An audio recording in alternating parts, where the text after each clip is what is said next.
Hi friends, good morning. Welcome to XMB। I hope आप सब अच्छे हैं and you are preparing well for examination. तो शुरू करते हैं आज का हमारा करंट अफेयर, जो कि है 11 फरवरी 2023। So as you all know, मैं तो हमेशा आपको याद दिलाता हूँ BPDR का, रिविजन का, and I hope you are doing it. मैं आजकल कुछ और याद दिला रहा हूँ। वो ये है कि इकोनॉमिक सर्वे एंड बजट आपको पढ़ना बहुत ज़रूरी है। So watch the video. If you are not able to watch it completely, आप 30-30 मिनट्स करके इसको वॉच करो ताकि फरवरी के मंथ में ख़त्म कर पाओ। एंड हमारे वेबसाइट से आप इसके समरी को भी डाउनलोड करो so that you can revise it. अब हम शुरू करते हैं सबसे पहले न्यूज़ से। वो है अलीबाबा एक्सिट्स पेटीएम। तो देखो, अलीबाबा जो था ना, ये पेटीएम का एक इन्वेस्टर था। कब से था? जब पेटीएम फाउंड हुआ था उसके कुछ दिन बाद से था। मतलब बिफोर पेटीएम जब आईपीओ लेके आया उससे बहुत पहले से अलीबाबा इन्वेस्टर था। तो अभी अलीबाबा के पास, Alibaba is a Chinese company, right? तो इनके पास 3.3% का स्टेक था। Yesterday they have sold. आपको याद होगा पिछले मंथ भी हमने सेम न्यूज़ देखा था, जहाँ पे अलीबाबा ने कुछ उनका 3% का स्टेक था। मतलब टोटल कुछ 6.3 के पास था। तो पिछले मंथ उन्होंने 3% बेचा, इस मंथ उन्होंने 3.3% बेच दिया। कितने में बेचा है? 1378 करोड़, 1378 करोड़ में उन्होंने बेच दिया है। ठीक है। तो अब आपको क्या ध्यान देना है कि ये एक्सिट का मतलब क्या है कि उन्होंने पूरा बेच दिया है। कितने में बेचा है? 643 एपीस। ठीक है, क्योंकि देखो ये छोटा छोटा चीज़ ना एग्जाम में कभी कभी पूछ लेता है। आपको या तो पूछेगा कौन रिसेंटली सेल किया। तो देखो ये नॉर्मल सेलिंग था। पिछले मंथ जो उन्होंने 3% सेल किया था वो ब्लॉकटेल में सेल किया था। तो हो सकता है यहाँ से आपको ये पूछ ले कि कितने में सेल किया था ये piece. 643। You never know, because आप अभी सिडबी का एग्ज़ाम उठा के देख लो। सिडबी का जो प्रीवियस ईयर पेपर हमारे वेबसाइट में है, तो सिडबी के पेपर में जो जिया आया था ना, it was completely out of the box. मतलब थोड़े से पुराने पैन कार्ड को अप्लाई करोगे तो आप कितना रुपए चार्ज लगेगा, this was the level of question. तो पूछने के लिए देखो कुछ भी पूछ सकता है। एग्ज़ाम अभी ट्रेडिशनल नहीं रहा है। एग्ज़ाम अभी इतने कॉम्पिटिटिव नेचर में क्वेश्चन पूछने का तरीका भी बदला जा रहा है। So they can ask you anything. ठीक है, तो आप ये 643 देख लो। और आपको ये भी देखना है कि कौन बड़ा प्लेयर स्टॉक खरीदा है। सो मॉर्गन स्टैनली जो है, इन्होंने 0.8% स्टेक खरीदा है फॉर ₹314 करोड़। तो हो सकता है कि मॉर्गन स्टैनली अपना और स्टेक बढ़ाए आगे जाके। ठीक है, तो ये आपको ध्यान देना है। अब हम बढ़ेंगे आगे नेक्स्ट न्यूज़ की तरफ। वो है मूडी मेंटेन्स रेटिंग। तो देखो, अदानी ग्रुप का न्यूज़ हम हर दिन कुछ ना कुछ देख रहे हैं। देखो, जो चीज़, although Adani is a private company, right, उससे रिलेटेड कुछ न्यूज़ ऑब्वियसली मतलब बहुत बड़ा नेशनल इंपॉर्टेंस नहीं होने से इंपॉर्टेंट नहीं होगा। लेकिन ये भी एक बात है कि Adani group in itself is very big. मतलब बहुत सारे लोगों को एम्प्लॉयमेंट देता है, right, and it's into the all major sector of the economy. चाहे पोर्ट में बताओ, इलेक्ट्रिसिटी में बताओ, कोल में बताओ, in every business Adani group का मतलब बहुत बड़ा स्टेक है when it comes to nation. तो इतने बड़े ग्रुप का अगर हर दिन कुछ ना कुछ डिस्कस हो रहा है न्यूज़ में, then obviously you will have to keep a track कि कौन सा एग्जाम पॉइंट ऑफ व्यू से इंपॉर्टेंट हो सकता है। ठीक है, तो उस चीज़ को नज़र रखते हुए वी शुड ऑल्सो लर्न कि कल के दिन में अदानी ग्रुप के साथ क्या हुआ।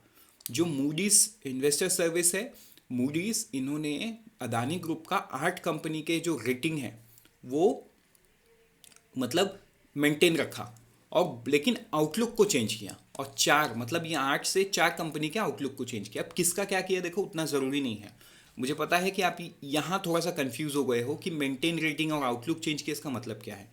देखो, रेटिंग क्या होता है, मान के चलो अदानी ग्रीन एनर्जी लिमिटेड, तो रेटिंग क्या है? BA3, AEL का AGEL। ठीक है, अदानी ग्रुप का AEL मतलब अदानी एंटरप्राइज लिमिटेड, और AGEL Adani green energy limited. ठीक है, तो अब यहाँ पे एक चीज़ सोचो, ये है आपका रेटिंग, लेकिन जो स्टेबल मतलब जो आउटलुक है वो नेगेटिव, वो नेगेटिव चला गया। कहाँ से? स्टेबल से, स्टेबल से वो नेगेटिव चला गया। तो ये सारा चीज़ आपको ध्यान देना है। ठीक है, बढ़ते अब आगे नेक्स्ट न्यूज़ की तरफ। वो है Sun Pharma gets US regulator note. Simple सा लैंग्वेज में आपको एक ही सवाल इससे बन सकता है, वो ये है कि which of the following company got the US health regulator not to market generic medicine. आपको 4-5 सिप्ला दे देगा, जाइडस कार्डिला दे देगा, सन फार्मा दे देगा, क्योर फार्मा दे देगा, 4-5 नाम आपको दे देगा। अगर आपने ये न्यूज़ नहीं पढ़ा you will get confuse. So the thing is that कि आपको ये न्यूज़ भी पढ़ना होगा, बिकॉज ये भी मतलब इंटरनेशनल रिलेशन के लिए एक इंपॉर्टेंट स्टेप है कि इंडियन फार्मास्यूटिकल कंपनी को जेनेरिक मेडिकेशन मार्केट करने के लिए यूएस का मार्केट मिला है, राइट। तो यूएस हेल्थ रेगुलेटर कौन है? US FDA, United States Food and Drug Administration. इन्होंने सन फार्मा को लाइसेंस दिया है, ठीक है, to sell certain limited quantities of generic. ये जो भी दवाई है, दवाई का नाम आपको याद नहीं रखना है, लेकिन हाँ आप देख लो। अब हम बढ़ेंगे आगे नेक्स्ट न्यूज़ की तरफ, वो है अलर्ट लिस्ट। तो देखो आरबीआई ना एक अलर्ट लिस्ट मेंटेन करता है कि कौन फॉरेक्स ट्रेड, मतलब फॉरेक्स ट्रेड का मतलब क्या है, मान के चलो आप फॉरेन जा रहे हो कहीं पे, राइट, तो आप इंडियन रुपीज़ को वहाँ के लोकल करेंसी के साथ एक्सचेंज करोगे, तो आपको कोई तो चाहिए ना। तो जिस एंटिटी से आप करवा रहे हो, क्या वो एंटिटी ऑथराइज्ड है आरबीआई से, या वो एंटिटी कहीं और से लाके आपको दे रहा है, बीच में कमीशन रख रहा है, राइट। तो इसको बोलते हैं अलर्ट लिस्ट। मतलब आरबीआई ने जिसको लाइसेंस दिया है उसके सिवा जो भी डील कर रहा है वो होते हैं ये अलर्ट लिस्ट में। So RBI updates alert list of entities not authorise to deal in the forex trade. तो अभी फिलहाल इस लिस्ट में 48 एंटिटीज है, ठीक है। तो आपको ये समझना है कि अलर्ट लिस्ट, आपको देखो सवाल कैसे बन सकता है, who which of the following Indian regulator maintains the alert list. तो ये हो जाएगा RBI. Alert list is related to dash, ठीक है, या alert list which is maintained by RBI is related to, एक फिल इन द ब्लैंक दे देगा, आपका आंसर होगा फॉरेक्स, राइट। तो देखो ऐसे अलग अलग सवाल बनते हैं, तो वो भी आपको पढ़ते वक्त सोचना है कि किस तरीके का सवाल पूछा जाएगा, अकॉर्डिंगली आपको ना फिर करंट अफेयर को अप्रोच करना भी ईजी हो जाएगा।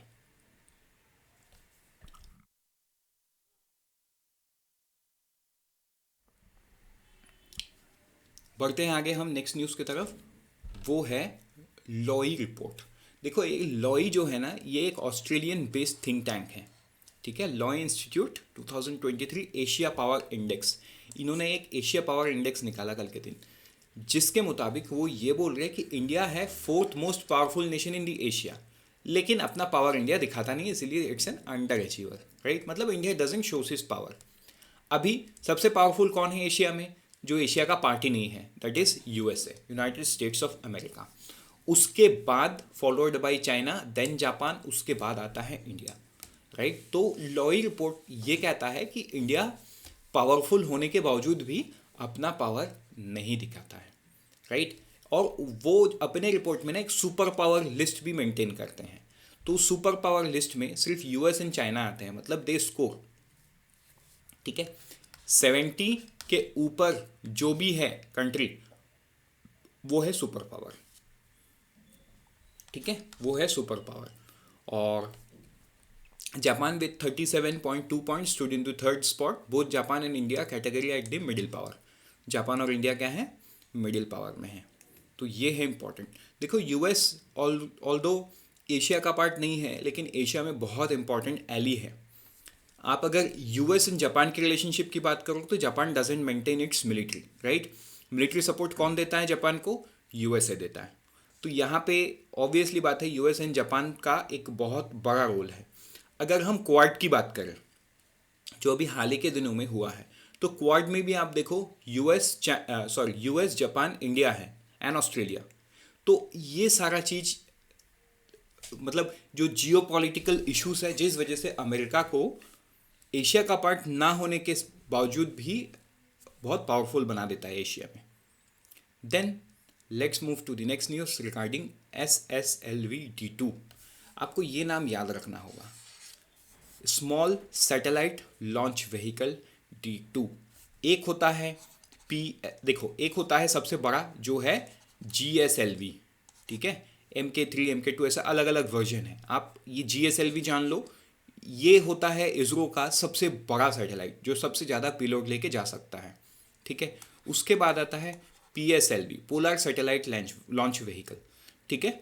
ये मिडिल कैटेगरी में है। अभी तक इंडिया ना ये PSLV का यूज़ कर रहा था, ठीक है, क्योंकि PSLV बहुत सस्ते में, मतलब सस्ते में, when you compare PSLV's cost to one satellite versus any other countries, तो बहुत सस्ता है PSLV।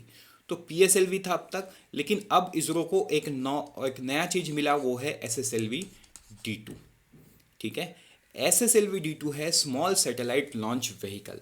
ये पिछले मतलब पहले भी लॉन्च करने की कोशिश की थी इसरो, जो सक्सेसफुल नहीं हुआ। वो मतलब लॉन्च तो हो गया था, लेकिन पेलोड को ऑर्बिट में, अर्थ के ऑर्बिट में वो नहीं डाल पाया, ठीक है। लेकिन इस बार जो कल हुआ है SSLV D2, वो लॉन्च हो गया है। SSLV D2 कल 3 सैटेलाइट लेके गया है। एक सैटेलाइट लेके गया है इसरो के खुद का EOS-07, एक सैटेलाइट लेके गया है US बेस्ड एक फर्म अंतरिक्ष, ठीक है, यूनाइटेड स्टेट का, जिसका नाम है Janus-1, and Chennai based space, मतलब चेन्नई से कुछ जो गर्ल चाइल्ड है, मतलब गर्ल स्टूडेंट है, उन्होंने एक सैटेलाइट बनाया आज़ादी SAT-2, मतलब आज़ादी सैटेलाइट 2 स्पेस किड्स स्टार्टअप, ठीक है। तो उनके सैटेलाइट को ये लेके गए, and this is a very big step SSLV D2 के लिए। क्यों? क्योंकि इससे ये देखा जा रहा है कि जो स्मॉल सैटेलाइट लॉन्च व्हीकल, जो छोटे छोटे सैटेलाइट होते हैं ना, उसका मार्केट शेयर को इंडिया कैप्चर कर सकता है थ्रू दिस। अब बढ़ते हैं आगे नेक्स्ट न्यूज़ की तरफ, वो है वंदे भारत एक्सप्रेस।